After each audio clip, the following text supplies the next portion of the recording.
Hey guys, it's story time.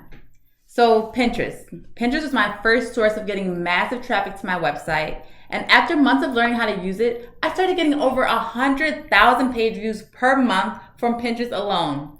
And I figured out how to create pins and make them go viral almost every single time. And this is how I was able to get massive traffic to my website for over a year. But then Pinterest changed their algorithm and I lost all of my traffic. There was also times where they marked my account as spam and I lost my account for sometimes days and sometimes weeks.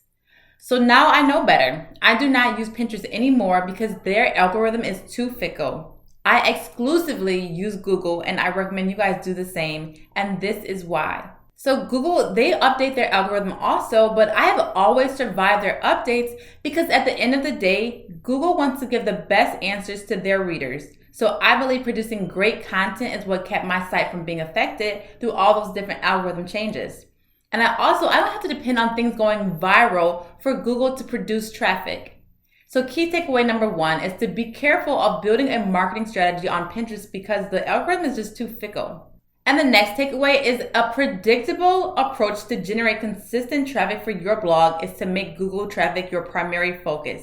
And I want to be showing you how all that even works in this video series. So join me tomorrow as I show you what happened when I tried to use Instagram and Facebook to get traffic to my website.